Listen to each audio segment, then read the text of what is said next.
അപ്പൊ എനിക്കറിയില്ല ക്രേസ് പറയണെങ്കിൽ ഐ ലൈക്ക് ടു സ്റ്റഡി. അപ്പൊ പ്ലസ് ടു കഴിഞ്ഞപ്പോ I wanted to be IAS. പക്ഷെ ഉപ്പ നാട്ടിലൊന്നും പഠിക്കാൻ സമ്മതിച്ചില്ല. പറഞ്ഞു പറ്റില്ല, പിന്നെ ഉപ്പാക്ക് ജോലി വിട്ട് വരാനും പറ്റില്ലല്ലോ. അപ്പൊ അങ്ങനെയാണ് ഞാൻ ലോ എടുക്കുന്നത്. So I think I'm the kind of person, if not this, I would have finished my masters and maybe I don't know. വേഗം ഇനിയിപ്പോ പഠിത്തമൊക്കെ ഒന്ന് തീർക്കണം എന്നുണ്ടല്ലേ? എനിക്കോ? ഇനി പഠിക്കാൻ ഇല്ല, ഇനി വേണ്ട, അതിന്റെ നാക്ക് പോയി. എല്ലാരും പറയും ഒരു ബ്രേക്ക് എടുത്ത് go back. To actually study, you need to have proper discipline life in your life. അല്ലേ? അതായത് രാവിലെ സ്കൂളിൽ പോവാ, വരിക, പഠിക്കുക, കിടന്നുറങ്ങുക, അങ്ങനത്തെ ഒരു ലൈഫ് സ്റ്റൈൽ എനിക്ക് അറിയില്ല. ഇനിയിപ്പം പഠിച്ചോണ്ട് എന്താ വിധിച്ചെന്ന് അറിയില്ല. കുക്ക് ചെയ്യോ? ഫുഡൊക്കെ ഞാന് കുക്ക് ചെയ്യും. എന്തൊക്കെ ഉണ്ടാക്കും? കടികളൊക്കെ ഉണ്ടാക്കും, സ്നാക്സ് ഒക്കെ ഉണ്ടാക്കും, ഉന്നക്കായ അതൊക്കെ ഉണ്ടാക്കാൻ അറിയാം. എങ്ങനെയാ, ടേസ്റ്റ് ആണോ? ഏതെങ്കിലും ഉണ്ടാക്കിട്ട് ഫ്ലോപ്പ് ആയി പോയിട്ടുണ്ടാ? ഫ്ലോപ്പ് പറയണെങ്കിൽ ഒബ്വിയസ്ലി ഷേപ്പ്ലെസ് ആയിരിക്കും. പക്ഷെ അത് ഫ്ലോപ്പ് എന്ന് പറയാൻ പറ്റുമോ? എനിക്ക് എന്താ പറയാ, ടൈം കിട്ടുകയാണെങ്കിൽ ഞാൻ കുക്ക് ചെയ്യും. അങ്ങനെ കുക്കിംഗ് അറിയില്ല എന്നൊന്നും പറയില്ല. പക്ഷെ ഉമ്മ ഉണ്ടാക്കുന്ന ടേസ്റ്റ് വേറെ, നമ്മൾ ഉണ്ടാക്കിയൊന്നും കിട്ടില്ല. അതായത് നമ്മൾ ഉണ്ടാക്കണ നമുക്ക് കഴിക്കാൻ തോന്നില്ല. ഇല്ല, ഉമ്മക്ക് അറിയാം ഉമ്മ ഉണ്ടാക്കണത് എനിക്ക് അധികം ഇഷ്ടമാണ്. But my sister cooks really well. My mom also നന്നായിട്ട്, ഭയങ്കര എനിക്കിഷ്ടമാണ്. ഇപ്പൊ വീഡിയോസ് അല്ലേ, കോണ്ടന്റ് ക്രിയേറ്റ് ചെയ്യുന്നതല്ലാതെ എന്താ ഹോബീസ് ഒക്കെ ചെയ്യാറ് വീട്ടില്? പാട്ടേക്കണ ഇഷ്ടം, അതൊരു ഹോബിയാണോ? അതൊരു ഹോബിയാ. പാട്ടേക്കണ ഇഷ്ടം, പിന്നെ സിനിമ കാണും, പിന്നെ ഫാമിലി. ഫ്രീ ടൈമിലൊക്കെ I would rather spend time with my family than doing something else. Work ഉണ്ടാവില്ല. അപ്പൊ അത് കഴിഞ്ഞാല് ഫ്രീ ടൈം കിട്ടുമ്പോൾ ഞാൻ വീട്ടിൽ പോകും, വേറെ ഒന്നും ചെയ്യില്ല. പിന്നെ ഇത്താത്തന്റെ കുട്ടികള്, 2 കുട്ടികളുണ്ട്, ഒരു മോനും ഒരു മോളും.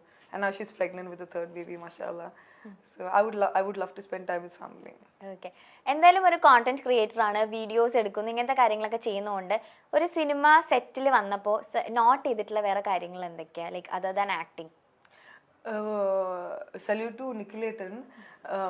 ഡയറക്ടേഴ്സ് അവര് ചെയ്യുന്ന ഈ തൊഴിൽ ഇറ്റ്സ് നോട്ട് ദാറ്റ് ഈസി. ഇത്രയും ആൾക്കാരെ മാനേജ് ചെയ്യുക, പിന്നെ ഉദ്ദേശിച്ച പോലെ സാധനം കിട്ടുക, പിന്നെ അവരിങ്ങനെ ആക്ട് ചെയ്യുക, അങ്ങനെ ചെയ്യുക.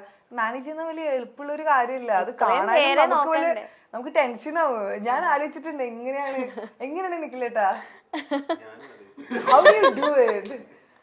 ചിലപ്പോ ദേഷ്യം വരുമായിരിക്കും, കാരണം ഇത്ര ആൾക്കാരെ മാനേജ് ചെയ്യുന്നതിന് it's a very big task. So I think അതൊക്കെ തന്നെയാണ് ഞാൻ നോട്ട് ചെയ്തത്.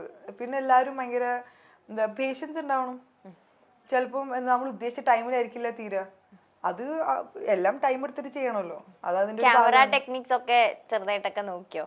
എന്ത് ക്യാമറയിലെ കോണ്ടന്റ് ക്രിയേറ്റ് ചെയ്യുമ്പോൾ നമ്മള് ഇതൊക്കെ വെച്ചിട്ടാണല്ലോ എടുക്കുക. എനിക്ക് സോണി അറിയാം, ഇവരെ പോലെ റെഡ് ഒന്നും അറിയില്ല. നോർമൽ ക്യാമറ അറിയാം. തരുവാണെങ്കിൽ ഞാൻ ഇപ്പൊ ഫോട്ടോ എടുത്ത് തരാം, വേണോ? വേണ്ട. ഓക്കെ. ഈ ഇതൊക്കെ വെച്ചിട്ട് ഇവര് സെറ്റില് കളിയാക്കായിരുന്നു, വീഡിയോസ് ഒക്കെ എടുത്ത് കാണിച്ചിട്ട്. വെരി ഫ്രണ്ട്ലി, ഭയങ്കര ഇത്രയും ഫ്രണ്ട്ലി, ഇത്രയും ഭയങ്കര ഒരു ഫാമിലി പോലെ ആയിരുന്നു എല്ലാവരും. ഞാൻ പറഞ്ഞില്ല, അവസാനം വീട് പോലെയായി. അവിടെ കിടന്ന് ഉറങ്ങി ഞാൻ. അല്ല, നമ്മളിങ്ങനെ ടൈം ആകുമ്പോൾ വിളിച്ചാൽ മതി, ഞാൻ ഉറങ്ങാം. ഫുഡ് അടിയായിരുന്നോ? ഫുഡ് ഞാൻ വെച്ചിട്ടില്ലല്ലോ. ഇല്ല, വലിയൊരു വീടായിരുന്നു. Okay okay.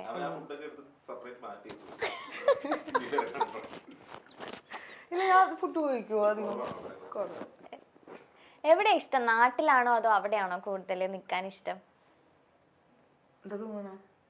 എന്താ തോന്നണേ? ഞാൻ എന്റെ നാട്, ഞാൻ പോയിട്ടില്ല അങ്ങനെ പുറത്തേക്കൊന്നും. എന്നാലും ഒരുപാട് പേര് ചോദിക്കുമ്പോ നാട് മിസ് ചെയ്യും അങ്ങനെയൊക്കെ പറയാറുണ്ട്. പിന്നെ തീർച്ചയായിട്ടും മിസ് ചെയ്യില്ലേ നമ്മള്. I M an Indian, I am from Kerala, I am proud of that. എനിക്ക് വളരെ ഇഷ്ടമാണ് നാട്ടിൽ നിൽക്കുന്നത്. ഞാൻ എല്ലാ വർഷവും വരും നാട്ടില്, കണ്ണൂര്. ഞാനും ഫാമിലി എല്ലാവരും വെക്കേഷൻ വരും. പിന്നെ ഉപ്പാന്റെയും അളിയന്റെയും അവരുടെ ഒക്കെ ജോലി അബുദാബിയിൽ ആയതുകൊണ്ടാണ് നമ്മൾ അവിടെ സെറ്റിൽ ആയത്. അല്ലെങ്കിൽ നമ്മള് you will see me in Kannur വീട്ടില്. നമ്മുടെ പ്രൊഡ്യൂസർ കണ്ണൂരാ.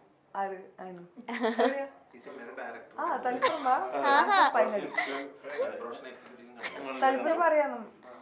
പക്ഷെ എന്താ പറയാ, ദുബായില് അവിടെ വളർന്നത് കൊണ്ടും അവിടെ ഒരു അറ്റാച്ച്മെന്റ് ഉണ്ട്. വളരെ എനിക്ക് സ്നേഹമാണ് ആ സ്ഥലത്തോട്. പക്ഷെ ഇത് എത്രയായാലും നാട് തന്നെയാ. നാട്ടിലെ വൈബും വേറെയാ. നമ്മൾ എയർപോർട്ടിൽ എത്തിയിട്ട് ഇറങ്ങുമ്പോ ഒരു പ്രത്യേക ഒരു it's a different vibe, whole different vibe. ആ മഴയും ആ ക്ലൈമറ്റും ഇറ്റ്സ് എൻറ്റയർലി ഡിഫറെന്റ്. ഇപ്പൊ ഈ ഷൂട്ടിന്റെ സെറ്റിലും ഫുള്ള് ഇവിടെയൊക്കെ തന്നെ ആയിരുന്നല്ലോ. ഇവിടെയൊക്കെ തന്നെ ആയിരുന്നില്ലേ പക്ഷെ 2 വർഷം 3 വർഷം മുന്നേ ചെയ്തത്. 2 വർഷമായില്ലേ ചേട്ടാ? അതല്ലേ പിള്ളേരൊക്കെ വലുതായി എന്ന് പറയുന്ന കേട്ടെ. വലുതായി കാണുമ്പോ ചോട്ടൂസായിരുന്നു, നമുക്ക് വലുതേ. ഓക്കെ, അപ്പൊ നമുക്ക് ചെറിയൊരു സെഗ്മെന്റിലേക്ക് പോയാലോ? Favourites of Jumana. ഞങ്ങളൊന്ന് അറിയട്ടെ. ഓക്കെ, ടപ്പേന്ന് ആൻസർ പറയണം. എനിക്ക് അങ്ങനെ ഫേവറേറ്റ്സ് ഇല്ല, എനിക്ക് എല്ലാത്തിനോടും ഇഷ്ടമുള്ള ഒരു വ്യക്തിയാണ്. എന്നാലും മനസ്സിലാദ്യം ഫേവറേറ്റ്സിൽ ഒരു ലിസ്റ്റ് ഉണ്ടാവുമല്ലോ, അതിൽ മനസ്സിലാദ്യം വരുന്ന കാര്യം പറഞ്ഞാൽ മതി. I don't discriminate people, but tell me. Okay, favorite actor? Surya. Okay, ഇതുപോലെ ഭയങ്കര ഇഷ്ടം സൂര്യനെ. എന്താ സൂര്യയുടെ സിനിമാസ് എല്ലാം ചെറുപ്പം മുതലേ എനിക്ക് പുള്ളിക്കാരനൊരു ഇഷ്ടം തോന്നി. എനിക്ക് തോന്നുന്നത് അതൊരു ഇഷ്ടമാണ്. പക്ഷെ ലാലേട്ടൻ, മമ്മൂക്ക ഭയങ്കര ഇഷ്ടമാണ്. എല്ലാരും ഇഷ്ടമാണ് എനിക്ക്, പക്ഷെ സൂര്യ ചേട്ടനോട് ഒരു പ്രത്യേക ഇഷ്ടമുണ്ട്. സൂര്യയുടെ ഏറ്റവും ഇഷ്ടമുള്ള മൂവി ഏതാ ഇപ്പൊ ലേറ്റസ്റ്റ് ആയിട്ട്? അല്ലല്ലോ, എനിക്ക് എല്ലാം ഇഷ്ടമാണ്, അങ്ങനെ ഫേവറേറ്റ് ഒന്നുമില്ല. Okay, favourite actress? Favourite actress, അയ്യോ എനിക്ക് എല്ലാരും ഇഷ്ടമാണ്. ഭയങ്കര ബുദ്ധിമുട്ടായിട്ടുള്ളൊരു ചോദ്യമാണ്. അങ്ങനെ ഇപ്പൊ എനിക്ക് ഗംഗുബായി, ആലിയ എനിക്കിപ്പോ നല്ല ഇഷ്ടമാണ്. എല്ലാരും ഇഷ്ടമാണ് കേട്ടോ. ഇല്ല, ഇതിപ്പോ നമ്മൾ ഒരാളെ പറഞ്ഞു വിചാരിച്ചു ബാക്കിയുള്ളവർക്ക് അങ്ങനെയൊന്നുമില്ല, just for A fun game അത്രേ ഉള്ളൂ. Favourite holiday destination? എന്റെ വീട്. വീട് തന്നെയാണ്. ഇപ്പൊ വീട്ടുകാർ എവിടെയെങ്കിലും പോകണമെങ്കിൽ അവരോട് പോകും, അല്ലെങ്കിൽ ഫ്രണ്ട്സ് എവിടെയെങ്കിലും പോകണമെങ്കിൽ വിളിക്കുകയാണെങ്കിൽ പോകും. അല്ലെങ്കിൽ എനിക്ക് വീട്ടിലിരിക്കാം ഉമ്മാന്റെ കൂടെ, ഉപ്പാന്റെ കൂടെ, താത്തന്റെ കൂടെ. അതെനിക്ക് ഭയങ്കര ഇഷ്ടം. ഉമ്മാന്റെ ഫുഡൊക്കെ കഴിച്ച്, അതെ, ഉമ്മാന്റെ മടിയിൽ കിടന്നുറങ്ങി. അത് വേറെ തന്നെ ഒരു. എപ്പോഴും ട്രിപ്പ് ഒക്കെ പോവാറുണ്ടോ നിങ്ങള്? ഫാമിലിയാ, എപ്പോഴും പോവാല്ലേ. Okay, favourite colour? Nude colours. Okay, favourite outfit? Salwar kameez. Okay, favourite beauty brand? കുറെ ഉണ്ടെന്ന് എനിക്ക് എല്ലാം ഇഷ്ടമാണ്. But I think I like ഫെൻഡിന്റെ foundation. I like lipstick from Makeup Forever.